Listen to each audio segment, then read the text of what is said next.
Good afternoon. Thank you all for joining us today. I am Feng Shenghu, Dean of Arts and Sciences. It's my pleasure to welcome all of you to this wonderful occasion installing Steve Hindle as the inaugural Derek Hirst Professor. I especially like to welcome Steve's wife, Louise, and daughter, Olivia. And I hope your children, Tom and Joe, were able to join the live stream, and that your mother and family in the UK may be able to watch the recording, if not the live stream. I know it's close to 11 p.m. where they are. And also welcome to Professor Hirst's wife, Lori, their son, Nick, their daughter, Lillian, and her partner, Louise. And family members, Richard, Pam, Phil, Sam, Anna, and Johnny are all watching virtually. Hello to all of you, and thank you again for joining us. This fall, we have been so fortunate to be able to come together for events like this to celebrate not only our stellar faculty members, but also our institution's rich past and exciting future. We have much to look forward to. Both Arts and Sciences and Washington University have ambitious and innovative new initiatives that have arisen from strategic planning. These plans focus on vital transformative work with a vision to make Arts and Sciences and WashU global leaders driving solutions to some of the most challenging social, health, and environmental issues facing our planet. To be successful in these endeavors, there is no doubt that a commitment to our faculty, supporting them and their groundbreaking scholarship is vital. Endowed professorships help us sustain some of the brightest minds and most talented teachers and mentors on our campus. The benefactors of the professorship we are installing today recognized the important role professorships play in attracting and retaining the innovative scholars and dedicated teachers who are the hallmark of our university. And to support the study of history through the professorship that we're installing today signifies the value we place on the humanities. History in particular helps us understand and grapple with complex questions by examining how the past has shaped and continues to shape global, national, and local relationships between societies and people. And these are lessons Derek Hirst, the namesake for today's professorship, knows well. Derek Hirst is the William Elliott Smith Professor of History Emeritus. He taught at WashU for 42 years before his retirement in 2017. He was born on the Isle of Wight to wartime exiles from the industrial North. And he earned his bachelor's degree in 1969 and his PhD in 1974, both from Cambridge University. And a year later, in 1975, he joined the faculty of Washington University. Professor Hirst's research produced 6 books and numerous articles and reviews with a special focus on 17th century England and the political life of poet Andrew Marvell. As a fellow of the Royal Historical Society, his work was celebrated widely, including among the most renowned scholars of early modernity. In 1981, he received a Guggenheim Fellowship, and in 1985, his teaching excellence was recognized with an award from the Council of Students in Arts and Sciences. At Washington University, he supervised 17 PhD dissertations and served as chair of the history department. And now, thanks to this professorship, Derek Hirst's name will be known for generations to come at WashU. What a wonderful legacy.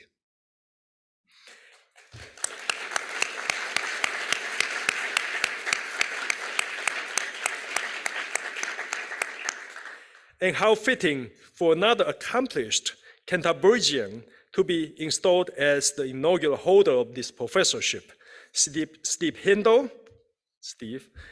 is exemplary of the type of scholar this professorship is meant to recognize. As a historian of early modern Britain, Steve has studied cultural and economic transformations down to their smallest details. His histories of small English communities in the early modern period have documented working people's experiences of social changes caused by the Reformation, the English Civil War, and the Industrial Revolution. In addition to conducting these fascinating investigations, Hindle has supervised many doctoral dissertations for students conducting wide-ranging research on early modern society. And Corina Tritel, chair of the Department of History, will let us know more about Steve's accomplishments in just a few moments. And so for now, I'll just say that it's such a joy to honor two truly extraordinary colleagues who, through their hard work and brilliance, have had lasting impact. Congratulations to both of you.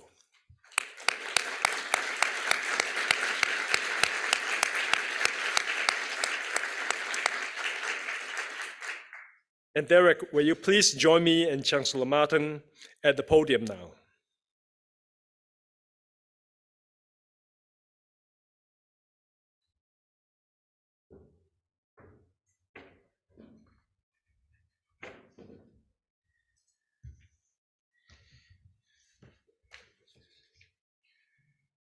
I am so pleased to be here this afternoon to honor two of my distinguished colleagues.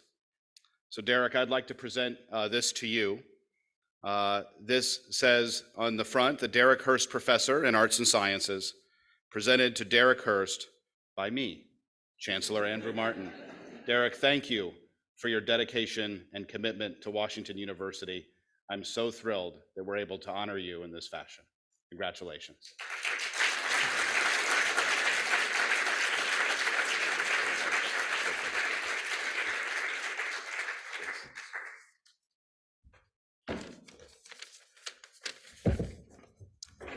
How to begin, but by expressing my deep gratitude to the donor or donors for the generosity that has built this chair, and my admiration for the no less remarkable act of self-denial that their anonymity represents, even though it leaves my own name rather exposed. Generosity and self-denial are not always twinned, and I ask you to join with me in honoring and celebrating our worthy donor or donors.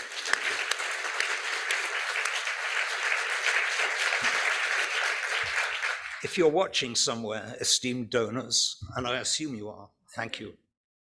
Let me also express my thanks on behalf of British history. In these declining days, when a wilting head of lettuce can outlast a new prime minister, it needs all the help it can get. With Steve Hindle in the chair, you can be sure it's going to get it here. And I know Corina Tritel will in a moment say more on that subject.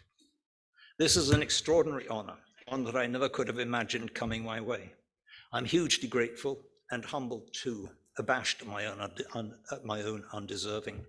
When I look at the field I've been in for so many years, I'm not conscious of any extraordinary merits as a scholar that might warrant this honor.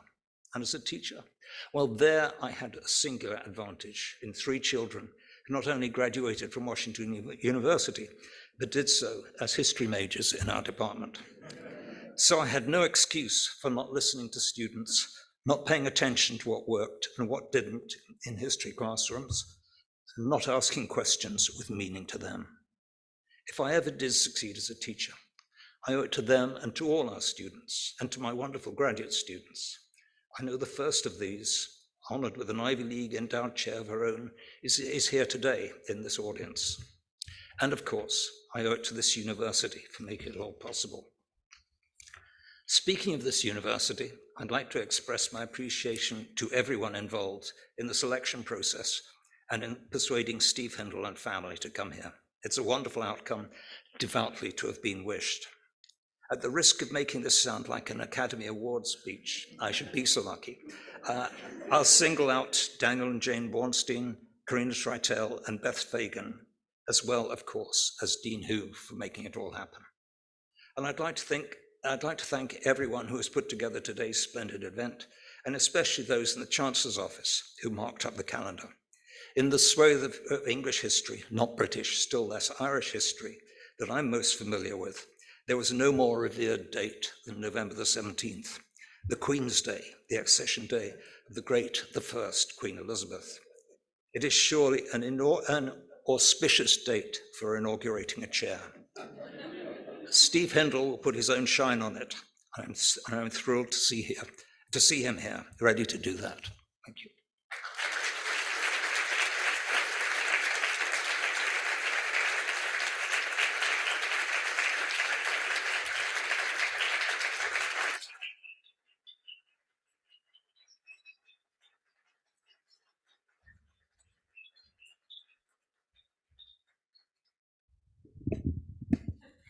Well, thank you, Derek. That makes me miss you in department meetings. That's the comment about the wilted lettuce reminded me of your wit. So I'm Corinna Tritel. I'm the chair of the Department of History, and I have the great honor of participating in an installation. We're celebrating two things today. One is the distinguished career of a remarkable historian, Steve Hindle. But of course, we're also celebrating the distinction of naming him as the inaugural Derek Hirst Professor. So two celebrations. I'll tell you a little bit about Steve first, and then I have an anecdote or two to share. So Steve Hindle was born and educated in Warrington, England. He received his first degree in history at Cambridge in 1986. Then he went on and he earned a master's degree in history and political science at the University of Minnesota in Minneapolis, then went back to Cambridge to complete a doctorate, which he did in 1992. His professional career took off very quickly. He was a junior research fellow and a history lecturer at the University of Cambridge for a few years until joining the Department of History at the University of Warwick in 1995, where he became a senior lecturer in 2001 and then a professor in 2004. No one is going to be surprised if I say that Steve Hindle's leadership at this university is so long that I can't go through all of it. I'll just say he served as chair of his department, among many other things. He's also been a leader in the profession, and his leadership resume there is very impressive. He served as editor of the Economic History Review from 2007 to 2011. He sat or currently sits on the editorial boards of numerous journals. These include the Economic History Review, Rural History, the Journal of Historical Sociology, and Social History. And I'm not done. He's also a fellow of the Royal Historical Society. He's served on the executive committee of the Economic History Society, the British Academy Publications Committee, and the North American Conference on British Studies. Professor Hindle received one of the most prestigious fellowships in the UK, the Leverhulme Trust, in 2010 for research that he planned to do on a rural community in central England, which I'll talk about in a minute. This was a huge honor, but he had to decline it in order to come to the United States and take up a new position as the Director of Research at the Huntington Library in San Marino, California. Professor Hindle served there for 11 years, including 1 year as the interim president of the Huntington Library, and now finally comes to us here at WashU. So let me tell a Steve Hindle story. It's a nice one. So I first met Steve last January, and everyone remember last January was the Omicron wave.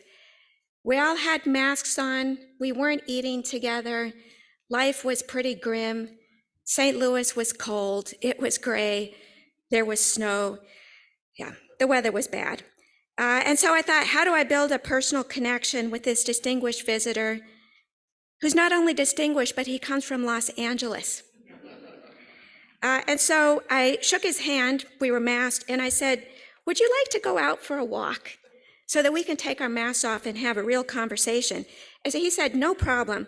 So we went outside, and as I was apologizing for the weather, right, it was gray, it was dark, it was cold, Professor Hindle, who had just gotten off the plane from LA, told me that he loved the weather and he felt right at home. And so we paced around the quad. I was shivering. He was a ball of energy. He turned to me at one point, and here's a warm fuzzy for the dean's office. So Feng Sheng, warm fuzzy for you. He said, let's talk about the strategic plan, which he had read in detail, and he had a lot of really good thoughts about. And I remember finishing that conversation thinking, wow, wouldn't it be awesome to work with this person? Let me tell you now something about Professor Hindle's scholarship, which is our main reason, of course, for coming together today.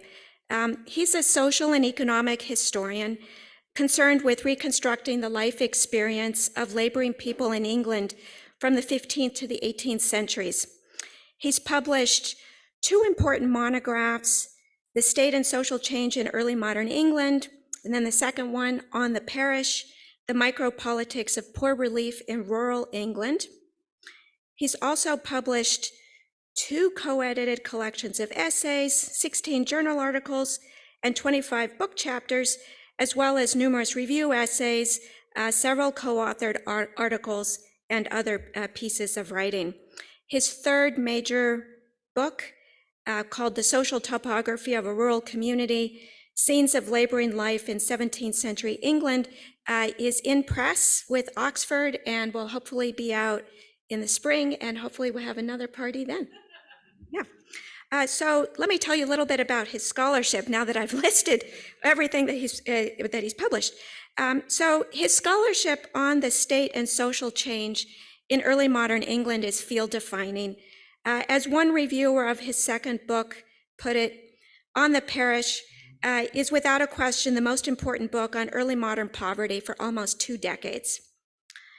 Professor Hindle's numerous books and articles have transformed how historians understand the growth of the state in early modern England. What was once viewed as a top-down development imposed by the interest of those at the center of power is now recognized to be the product of widely diffused buy-ins and negotiations as local leaders throughout England saw and sought alignment with an emerging state as the way to solidify and enhance their own social standing. We expect the publication of your third monograph to be similarly impactful. So Professor Hindle and I have now worked together for just a few short months, but and I don't say this lightly. Every moment has been delightful. You still have some time for me to retract that comment, but so far it's been great. He shows up, he asks great questions, he offers excellent advice. He's so generous with his time and his knowledge. He's curious about others, students, faculty, staff, everybody. He's a consummate team player. We're really lucky to have you here. Yeah, so Steve, we're really grateful to you for your commitment to your work and the study of history, your dedication to us, and congratulations on this installation.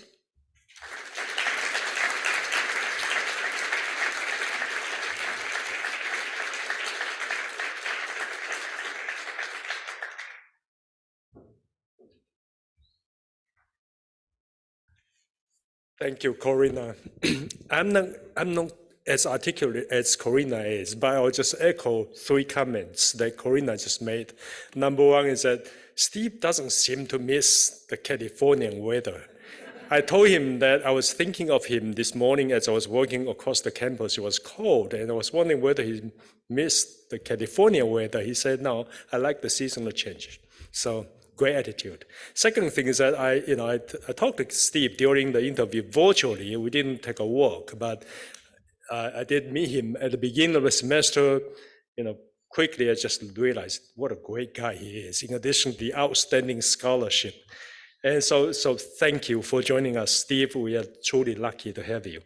So now I would like to invite Chancellor Martin and Professor Hindle to join me on stage.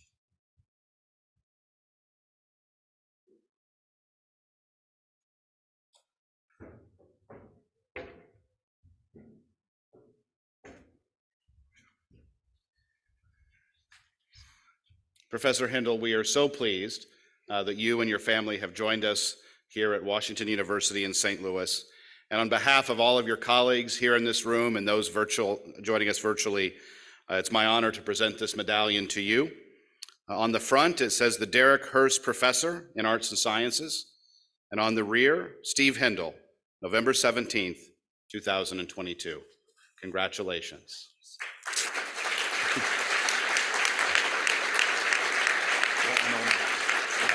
We're so pleased to have you. Congratulations.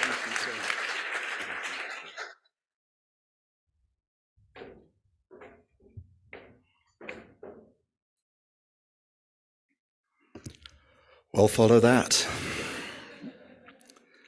I can't tell you how thrilled I am to be here on this occasion, thrilled to be here in front of so many old friends and new, thrilled to be here with so many colleagues, but most of all thrilled to be installed in a chair endowed in the honor of a scholar whose work I've respected and cited for a very, very long time.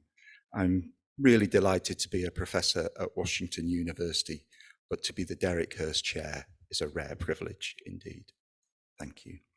I'd like to echo the thanks that have been offered to everybody who's made this event possible, to Corinna and Dean Hung-Shu for their kind words, and especially to my wife and daughter for being here with me to celebrate today.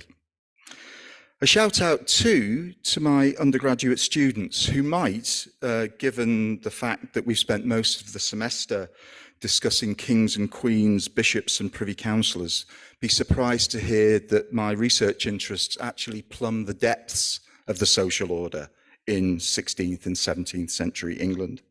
Like the great new historicist, literary critic Stephen Greenblatt, I began with a desire to speak with the dead, though I confess to finding the conversations of some of the dead much more interesting than others. So my title, as you can see, is Biographies of the Overlooked in 17th century England, and I intend the term overlooked in two senses. The protagonists of the history that I write are working people, generally marginalized, if not altogether ignored in the historiography, treated, as my intellectual grandfather Edward Thompson famously put it, with enormous condescension by posterity, because they were of such little interest to the historian. They were no-hopers, lost causes, dreamers, fools, thieves, and pretenders. But the characters in my narrative are also overlooked in the sense of being subject to surveillance. Their lives were captured in a precocious example of a demographic census, best described as an occupational census-type listing, drawn up in one particular Warwickshire village in early December 1684, a listing that records their names, their ages, and occupations, individuals who would otherwise have been entirely anonymous to history. So this rehearsal of my historical research is part of a larger project to reconstruct the social topography of a particularly well-documented 17th century English village. The book to which Corinna referred will be published next year on my birthday, the 23rd of July. It contains 13 chapters, each of which takes one of the 176 households recorded in that census as emblematic of the broader pattern of social, economic, and spatial relations in the village. It's a unique study made possible by a unique archive, My village is the only one of the 24 17th century English communities with extant occupational data, which also has a contemporary map. And that combination of sources makes it possible to reconstruct not only who did what for a living, but who lived next door to whom. And even, as we shall see, who sat next to whom in the parish church. The biographies of my subjects are inevitably structured, as you might expect, through the rites of passage associated with the life cycle: baptism, marriage, childbirth, bereavement, and burial. But they're also spatial. I'm concerned to locate my protagonists in the landscape through the use of the map, and in the built environment through the use of extant probate inventories. But the biographies are also material. I'm especially interested in the materiality of labor, in the taskscape, a term coined by the archaeologist Tim Ingold in 1992. Ingold was insistent that only archaeologists could reconstruct the temporality of the landscape and the role that work and dwelling played in its reshaping. But my argument here is that through rigorous analysis of an appropriate body of documentary source material, spatially sensitive nominal record linkage, and relentless focus on the material evidence of lived experience, historians too might be able to reconstruct the taskscapes of working people in 17th century England.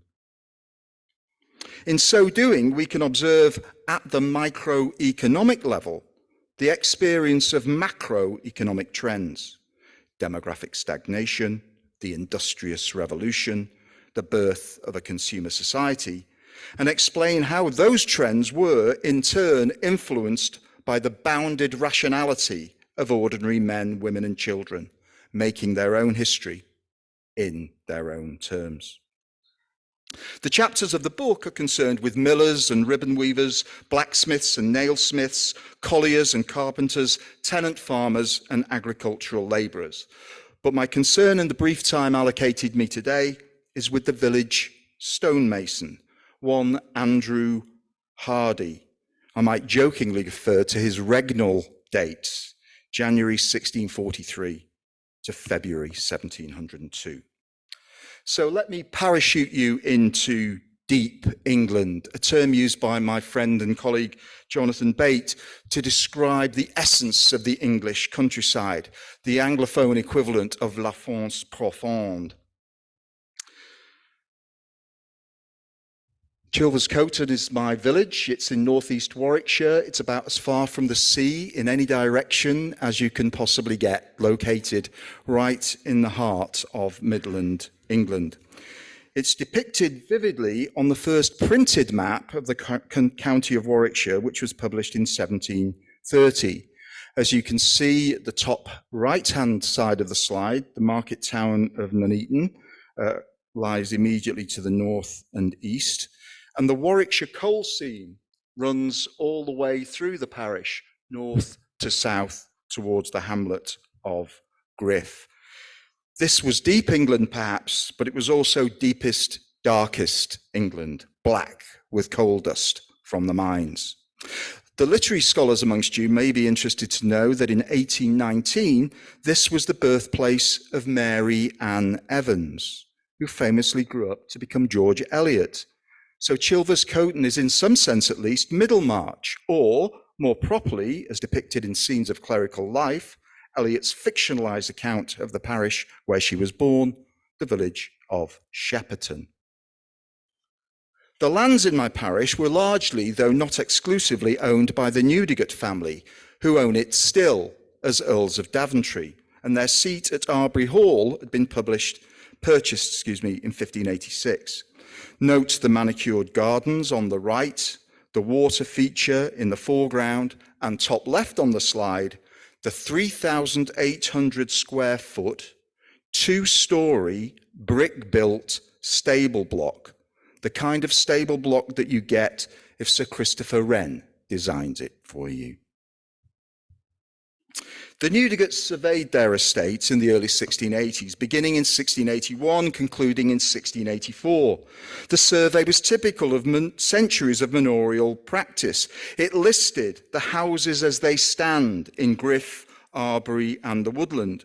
And at the bottom of the slide here, you might just be able to make out the name Andrew Hardy as the tenant of a small farm. In fact, some 28 acres, most of it pasture, at an annual rent of almost £11. This at a time when an agricultural labour could probably earn about £6 a year. This raises the interesting question of whether my protagonist, Andrew Hardy, was a mason who farmed or a farmer who undertook building work, one of the fundamental questions in 17th century economic history. And we know that Andrew Hardy was a mason because of the occupational census type listing of December 1684. Hardy was a stonemason, though he is described elsewhere in the archive as a bricklayer. You probably didn't know there was such a thing as a brick threshold, but northeast Warwickshire was crossing the brick threshold in architectural terms as building practices changed by the end of the 17th century. We can be very precise about the location of Andrew Hardy's farm, circled right in the middle of the centre inset on my map, about 3/4 of a mile northeast of Arbury and half a mile west of the hovels and cottages of the densely populated and poorest part of the parish in the Heath End. Note the presence of 2 other masons, whose houses are also circled on the map.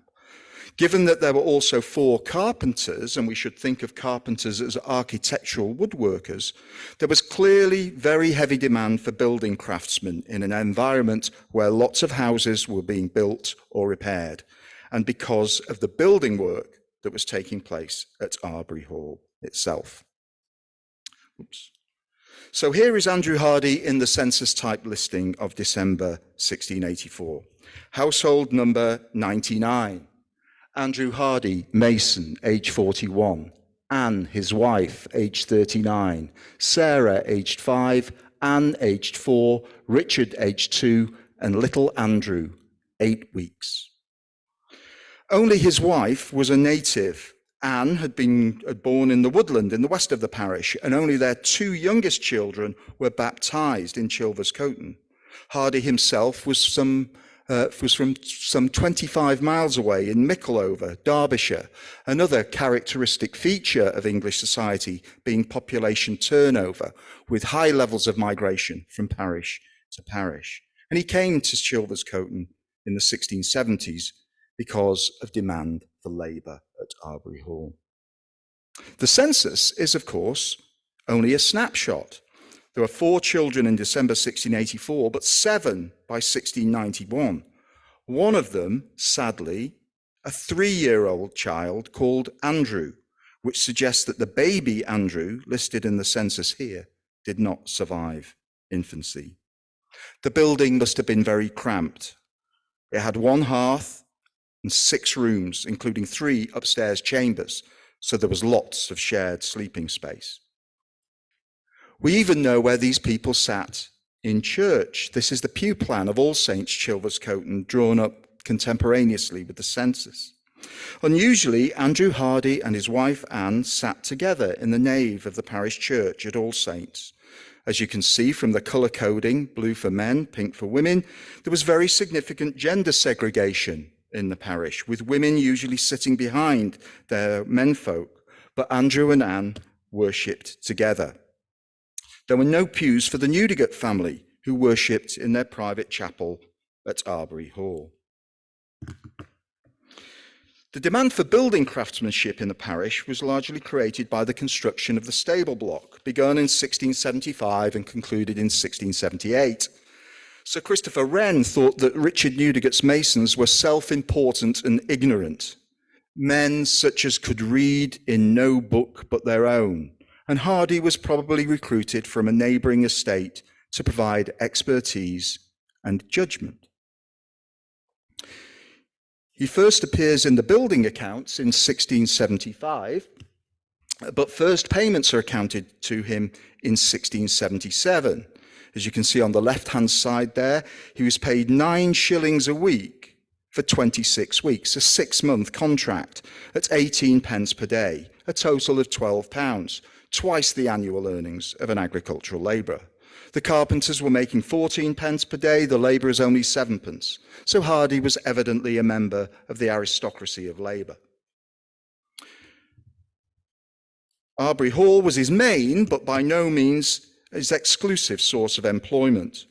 By the early 1680s, he was one of the most respected and well-compensated members of the Arbury workforce, the only one of the dozens of Arbury Hall employees that the landlord referred to by his first name, which suggests a close, perhaps even friendly relationship. Saturday, the 30th of June, 1683, Sir Richard Newdigate recorded that he had directed Andrew about the drains until dinner time. Monday, the 10th of September, 1683, Newdigate visited Andrew at the steps, and there are other examples. His probate inventory, drawn up in 1702, was taken by the bailiffs of the Arbury estate, part of a pattern, because a very significant proportion of those who appraised inventories in the village were agents of the landlords, the Newdigates. This was necessary because of very complex networks of credit and debt in the parish, another structural characteristic of 17th century English society. Arrears of rent were owed to the landlord, and arrears of wages owed by the landlord to the labourers and craftsmen who worked on his estate. Here's the transcript of his probate inventory. You may not be able to read it on this scale, but what I want to emphasize is that the inventory suggests a very significant dairying operation in the Hardy household, an operation in which his wife Anne and their daughters would have played a leading role. And I emphasize this because it betrays the paradox of an occupational census structured around male occupations, which occludes women's work. And it must have been the case that women's work was crucial to the maintenance of the household economy. Dairying in particular was, quote, the art of women and the business of men. George Eliot, writing about this part of the world in the mid-19th century, described the dairies in the households of the farmers as temples of moist cleanliness in which farm wives would labour in producing cheese and butter. The details are revealing. In the buttery, 4 barrels, 2 tubs, 1 churn, 3 pails. In the back room, a cheese press. In the chamber over the back room, 40 cheeses worth almost £2. There were 4 cows, 3 heifers and 4 yearlings, a relatively small herd of cows. Since each cheese is the product of a day's milking, the cheeses were probably relatively small. Think goat's cheese rather than significant wheels of cheddar. These cheeses were probably not large enough to be shipped to market in London, but may have been sold at the Atherstone Cheese Fair and found markets along the Trent Valley in Gainsborough and Hull. One of the things that leaps out at me is the 2.5 flitches of bacon. The Hardys had owned swine, which had been slaughtered the previous Martinmas and produced enough preserved meat to be stored some 5 months later. And the family had probably been intending to buy more pigs in the new year, in the spring. But then, in the winter of 1701, 2 tragedies intervened. Anne Hardy died at the age of 56 in mid-December 1701, leaving her husband with 7 children aged between 22 and 10, 2 of whom were disabled. Andrew Hardy did not survive her long. He made his will, being sick and weak in body, on the 29th of January 1702. He made special provision for 3 of his 7 children. To his son James, who was lame, £15, he being the less capable of shifting for himself. To his daughter Anne, £10 in respect of her sickly constitution. To his son Andrew Jr., £5 to put him to trade, presumably as a mason. The residue was to be divided amongst all 7 children, share and share alike. Andrew Hardy died just a week after making his will. He was buried at All Saints on the 6th of February 1702, less than 2 months after his late wife. He was 59 years old. Hardy's inventory suggests that he died possessed of enormous wealth. His inventory is valued at £313, endless multiples of the annual income of an agricultural labor. It places him in the very highest wealth category in the village. Only 3 others in 17th century Chilverscoaton were appraised at more than £300. But note his very, very high credit to asset ratio. 80% of his worth was in credit, that is, debts owing to him, compared with the local average of about 33%. He was owed almost £250 upon bonds and desperate debts. He'd extended a significant amount of credit, much of it probably unpaid building wages from the Arbury estate. And the life chances of Hardy's children evidently depended on how much of that debt might be recovered. The lack of a probate account makes it difficult to tell, but the evidence suggests that he did succeed in setting his children forth in the world. And both Derek and I can tell you that the biggest job we face is setting our children forth in the world. The achievements of his 3 children are conspicuous. James Hardy survived into adulthood and lived long enough to marry the daughter of a Bedworth stonemason. Richard Hardy was sufficiently well regarded to be a witness to the will of no lesser a personage than Sir Richard Newdigate, the 3rd Baronet, in 1723. And there was a tangible return on the investment of the college fees, £5, in a premium for Andrew Jr.'s apprenticeship. Although Mason's tools were conspicuous by their absence from Andrew Sr.'s inventory, Andrew Jr. may well have inherited them, for by the time he married at the age of 32 in 1720, he described himself as a Mason and did so again in a testamentary case of 1745. The prosperity of his offspring notwithstanding, Andrew Hardy Sr. had something else to be proud of. He was the only inhabitant of 17th century Chilverscoaton to leave a permanent memorial in the local landscape. For the Arbury stable block, still standing largely in the state of its completion after 350 years, offers architectural testimony to his craftsman as a bricklayer. To paraphrase the testament to Christopher Wren, if Andrew Hardy's monument is sought, look no further. This micro-study of the village stonemason shows, I think, just how much it is possible to know about an otherwise obscure, overlooked individual in 17th century England, especially if you spend over a decade doing it. Humanities research is painstaking and time-consuming. It isn't supposed to be quick and dirty. But it also shows how much cannot be known, and that's the paradox of microhistory. The closer the focus on the archive, the more obvious the gaps in the evidence become. So what don't we and can't we know? How did Andrew and his wife grieve when they buried their infant child? What killed him and his wife Anne so suddenly in the winter of 1701? But we can speculate. Which of his customers, co-workers and neighbours did he count as his friends? Did he frequent the alehouse in the Bullring in the centre of the village of Chilverscoaton to socialise with the labourers and metalworkers who were its regular customers?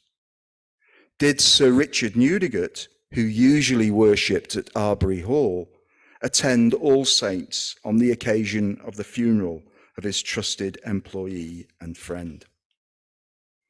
But we can be sure that, like the village in which he lived, Andrew Hardy was an exceptional norm, or a normal exception. That is to say, he was exceptional only to the extent that he is exceptionally well documented. that he was broadly typical of the unsung craftsmen who played such a significant social and economic role in the rural communities where they dwelled, and who forged and fabricated their material culture with the tools that they wielded with such expertise. Thank you.